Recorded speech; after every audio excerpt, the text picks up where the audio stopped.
The second our eyes connected, I knew I had shattered something that could never return to the way it was. The space around us hummed with conversation, glasses chimed together, and gentle music floated through the air. This evening was meant to celebrate success. My company had finalized its biggest contract ever, and my manager had demanded we mark the achievement properly.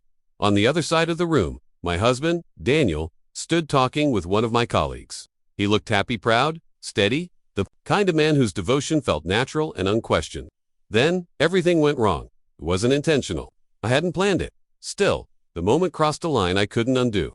When my boss, Robert, leaned in too close and whispered something that made my stomach tighten, I failed to move away quickly enough. I laughed and nodded because I was amused, but because panic robbed me of a better response. His fingers grazed my lower back, and instead of stepping aside, I froze for a fraction of a second.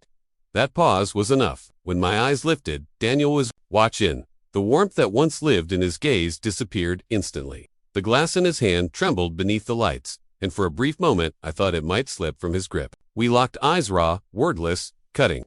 In that instant, something fundamental between us shifted. The ride home felt endless. Daniel's hands clenched the steering wheel, his jaw rigid, his knuckles drained of color.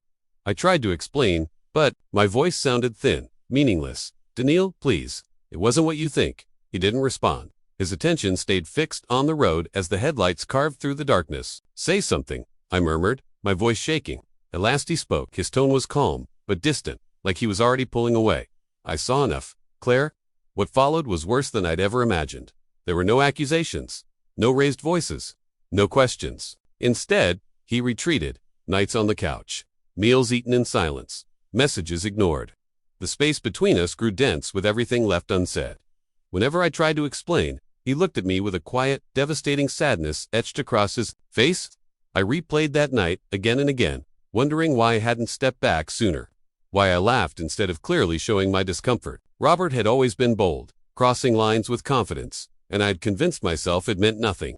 I never thought that single moment would threaten my marriage. 2 weeks passed before Daniel finally broke the silence. I was in the kitchen, chopping vegetables, my hands unsteady under the weight of the quiet. He set his coffee cup down gently. "Do you love him?" The knife nearly slipped from my grasp. "What, Daniel? No, it wasn't like that." "Then what was it?" he asked softly. "Because every night I've been lying awake, wondering if the life I thought we had was never real. You'll let him touch you. You'll let him speak to you, like I wasn't there." My vision blurred with tears. "It was a mistake," I whispered.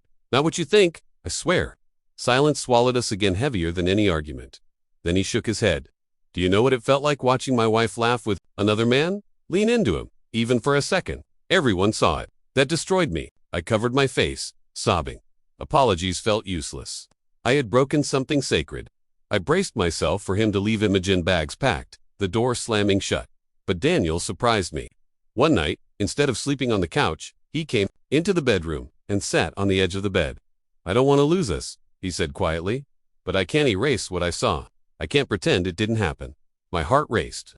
"Then tell me what to do," I whispered. "Tell me how to make this right?" For the first time since the party, I saw how deeply he was hurting, vulnerable, broken, yet still holding on. "Prove it," he said. "Show me I matter more than your boss. Show me that I'm the one you choose, every single time." From that moment, change began. Slowly, painfully. I resigned from my job, the hardest decision in my life. Years of effort disappeared in an instant, but Robert's presence had poisoned everything. Daniel never asked me to quit. I simply knew I couldn't rebuild trust while remaining tied to where it was damaged. I erased Robert from my life, deleted his number, blocked his emails, and poured everything into repairing our marriage. It wasn't perfect. Some mornings Daniel left early. Some nights I could see the memory flicker behind his eyes. But there were small signs of a gentle hand finding mine, a softer good night, moments where warmth returned. Months later, we attended another gathering, this time with Daniel's friends. I nearly stayed home, overwhelmed by fear. "We can't hide forever," he said. I stayed close to him all night, my hand never leaving his, my laughter reserved only for him. When the music slowed, he pulled me close and asked me to dance. Holding me, he whispered, "This is what I needed to know. I'm still the one you choose." Tears filled my eyes as I rested my face against his shoulder. "I will always choose you," I said. Always. Forgiveness wasn't complete. Not yet, but it had begun, a fragile bridge, slowly being rebuilt. The mistake would never disappear. It would remain a scar, a reminder of how easily trust can fracture. But Daniel stayed. He fought. He gave us another chance when I deserved none. That is something I will carry with me forever.